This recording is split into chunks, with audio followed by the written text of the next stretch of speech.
आइए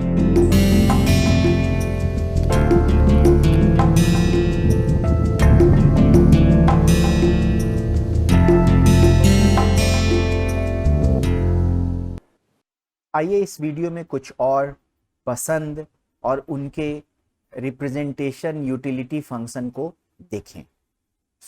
पहला रिप्रेजेंटेशन जो है, पहला टेस्ट है, उसमें आप टू गुड वर्ल्ड में तो रह रहे हैं। गुड वन जो है एक्स एक्सिस पे है और गुड टू जो है वो वाई एक्सिस पे है, लेकिन आप गुड वन से आपको कोई लेना देना नहीं है। आपको गुड वन पसंद भी नहीं है, आपको परेशान भी नहीं करता है। आप क्या केयर करते हैं कि जितना ज़्यादा गुड टू अच्छा है उतना अच्छा आपके लिए, गुड वन से आपका कोई लेना देना नहीं है। तो आपका यूटिलिटी फंक्शन तो बड़ा ही सिंपल हो गया कि u x1 x2 is equal to just x2। जितना ज़्यादा आपका x2 है, ये log x2 भी रख सकते हैं, कोई फर्क नहीं पड़ेगा, है ना। और इसको x2 स्क्वायर भी रख सकते हैं। कहने का मतलब कि यहाँ पे सिर्फ x2 पे ही आपका यूटिलिटी डिपेंड कर रहा है। और यहाँ पे अगर हम इनडिफरेंस मैप बनाना चाहें तो इनडिफरेंस मैप आपका ऐसा लाइन मिल जाएगा जो कि क्षैतिज अक्ष के समानांतर होगा। जितना ज़्यादा गुड टू होगा उतना ज़्यादा अच्छा होगा, ऐसे हम रिप्रेजेंट कर सकते हैं। तो एक ये एग्जाम्पल हो गया। दूसरा एग्जाम्पल ले लीजिए, जब आपके पास गुड वन और गुड टू हैं, दोनों जो हैं वो परफेक्ट सब्स्टिट्यूट हैं, है ना। परफेक्ट मीन्स आदर्श, आदर्श स्थानापन्न। इसमें क्या होगा, इसमें बेसिकली क्या होगा कि कोई भी यूटिलिटी फंक्शन अगर आप ले लीजिए, यहाँ x1 और x2 है, x1 कॉमा x2 आपको इस फॉर्म में आना चाहिए ax1 प्लस bx2। बेसिकली एक ये रेखा का इक्वेशन है और आपको मैप कुछ इस तरह मिलेगा। और इसमें यहाँ पे जो है आप जैसे जैसे ज़्यादा गुड्स होगा वैसे वैसे आपकी यूटिलिटी बढ़ेगी। और ये आपका रिप्रेजेंटेशन है। यहाँ पे मार्जिनल रेट ऑफ सब्स्टिट्यूशन क्या होगा, ये भी ध्यान देने योग्य बात है। जैसे जैसे आप उत्तर पूर्व के दिशा में बढ़ेंगे आपकी यूटिलिटी बढ़ती जाएगी। आइए अब हम इसके मार्जिनल रेट ऑफ सब्स्टिट्यूशन को देखते हैं। मार्जिनल रेट ऑफ सब्स्टिट्यूशन क्या है कि अगर हम एक यूनिट x2 कम कर रहे हैं तो हमें कितना यूनिट x1 और चाहिए होगा कंपनसेट करने के लिए, ताकि हमारी यूटिलिटी सेम ही बनी रहे। यहाँ पे आपको ये minus a by B unit की जरूरत पड़ेगी। आप ऐसे भी देख सकते हैं जैसे हमने पहले किया था। अगर x2 जो है एक यूनिट से कम होगा तो आपकी यूटिलिटी माइनस बी से कम हो जाएगी। तो आपको माइनस बी जो है सो x1 से बढ़ा के करना है। कितनी यूनिट x1 बढ़ाना पड़ेगा, b by a unit x1 बढ़ाना पड़ेगा, है ना। b by a unit x1 बढ़ाना पड़ेगा। तो आपका del x2 by del x1 जो है वो हो जाएगा 1 बटे, ये माइनस में होगा b बाई ए, ये मिल जाएगा a by B, so minus a by B. ये आपका मार्जिनल रेट ऑफ सब्स्टिट्यूशन हो जाएगा इस केस में। एक चीज ध्यान देने योग्य है, बहुत लोग कंफ्यूज करते हैं कि आदर्श स्थानापन्न का मतलब ये है, मैथमेटिकली देखें तो मार्जिनल रेट ऑफ सब्स्टिट्यूशन, है ना, स्थानापन्नता की सीमांत दर एक निर्धारित रहती है, कभी नहीं बदलता है, ये सेम रहता है। जैसे यहाँ माइनस ए बाई बी है। बहुत सारे लोग कंफ्यूज होते हैं कि हमेशा एक यूनिट ऑफ गुड टू के लिए एक यूनिट ऑफ गुड वन की जरूरत पड़ेगी, ऐसा नहीं होता है ना। उस केस में ए और बी दोनों आप एक ले रहे हैं, वो स्पेशल केस है, ये भी आदर्श स्थानापन्न है। बट कोई जरूरी नहीं है कि मार्जिनल रेट ऑफ सब्स्टिट्यूशन एक ही के बराबर हो, माइनस ए बाई बी के बराबर भी हो सकता है, जहां ए और बी दोनों एक पॉजिटिव नंबर हैं। है ना। ओके, तो आइए एक नया उदाहरण और लेते हैं जिसमें गुड 1 और गुड 2 दोनों जो हैं वो आदर्श पूरक हैं, आदर्श पूरक हैं, परफेक्ट कॉम्प्लीमेंट हैं। परफेक्ट कॉम्प्लीमेंट जब होते हैं तो हम उसके लिए कहते हैं कि अगर एक यूनिट बटर है, एक एग्जाम्पल हो जा रहा है, एक उदाहरण हो जा रहा है, एक यूनिट बटर है तो इसके लिए आपको 2 यूनिट ब्रेड चाहिए, है ना।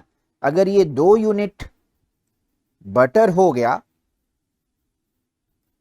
और आपका ब्रेड 2 यूनिट ही रहा तो इन दोनों केसेस में आपको बराबर ही यूटिलिटी मिल रही है, क्योंकि बिना यहाँ पे ऑफ कोर्स, क्योंकि हम आदर्श पूरक की बात कर रहे हैं, ब्रेड बिना बटर के आप खाएंगे नहीं, आपको उससे कोई नई यूटिलिटी नहीं मिलेगी। ये एक दूसरा एग्जाम्पल ले सकते हैं चप्पल का। एक जो है ना, एक दाहिने पैर के चप्पल के लिए, राइट कह लीजिए, राइट स्लीपर के लिए एक लेफ्ट स्लीपर चाहिए।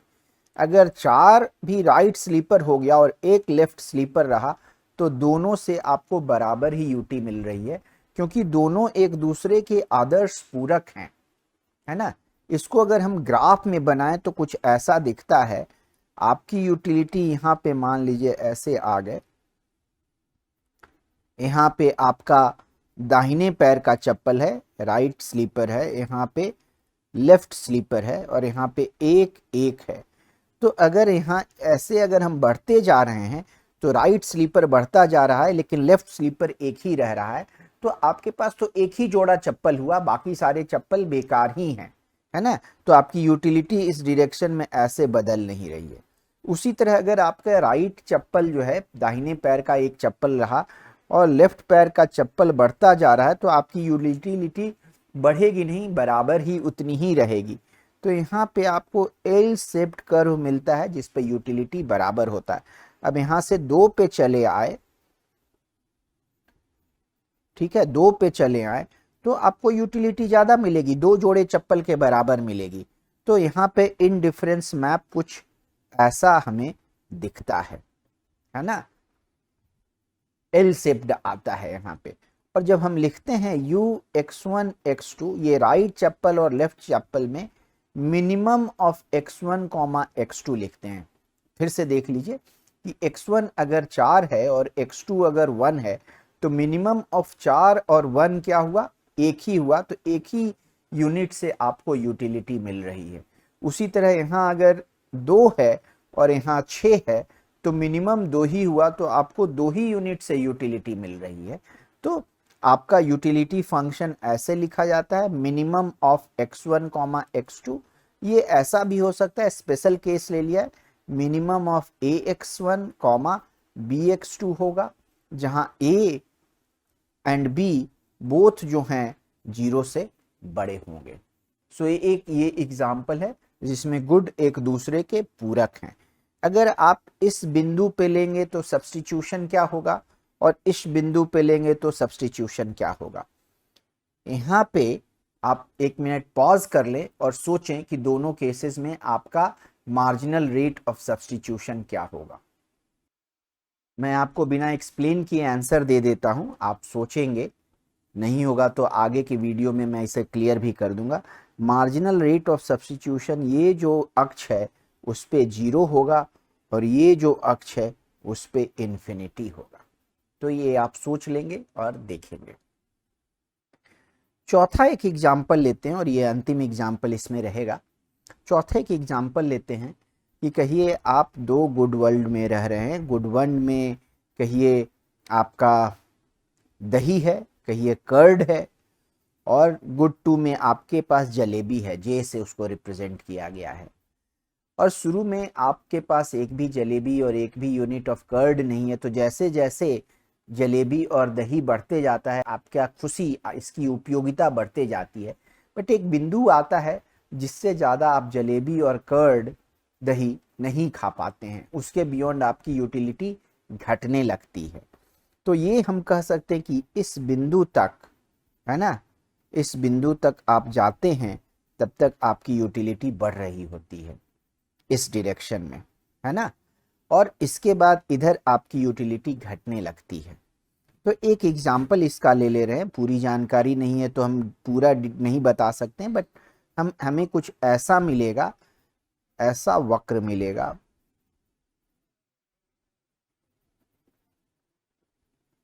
और जैसे जैसे हम इधर की ओर जा रहे हैं हमारी यूटिलिटी बढ़ रही है, इधर से जैसे जैसे हम इधर की ओर आ रहे हैं हमारी यूटिलिटी बढ़ रही है। इसको अगर हम C, J के टर्म में लिखें, C, J, तो कुछ ये ऐसा आएगा, माइनस इसलिए कर लें कि ऐसे लिख लें C minus C not square minus J not square. ये जो आपका है वो C नॉट हो गया, ये आपका J नॉट हो गया। तो अगर C is equal to C not है, J is equal to J not है, तो आपकी यूटिलिटी 0 हो गई। इस बिंदु पे 0 है और कहीं भी आप देखें, किसी और बिंदु पे देखें तो ये हमेशा निगेटिव होगी। मैक्सिमम यूटिलिटी आपको इस बिंदु पे मिल रही है, एक तरह का निर्वाणा है। इसको हम लोग इंग्लिश में ब्लिस पॉइंट कहते हैं, ब्लिस पॉइंट। सबसे ज्यादा यूटिलिटी आपको मिल रही है यहाँ पे, है ना। तो ये भी एक तरह का एग्जाम्पल है। इसमें मोनोटोनिसिटी वायलेट हो रही है, क्योंकि मोनोटोनिसिटी कहती है कि जब भी आप उत्तर पूर्व के डायरेक्शन में जाते हैं आपकी यूटिलिटी बढ़नी चाहिए, लेकिन ऐसा यहाँ पे हो नहीं रहा है, तो मोनोटोनिसिटी वायलेटेड है। कॉन्वेक्सिटी आप देख लीजिए, अगर इसमें से दो कोई बिंदु ले लीजिए और एक रेखा खींचिए, तो चूंकि इधर जा रहे हैं ऐसे या इधर भी, तो इन सारे बिंदुओं पे सेम यूटिलिटी है, बट यहाँ पे आपकी यूटिलिटी ज्यादा है, तो कॉन्वेक्सिटी वायलेट नहीं हो रही है।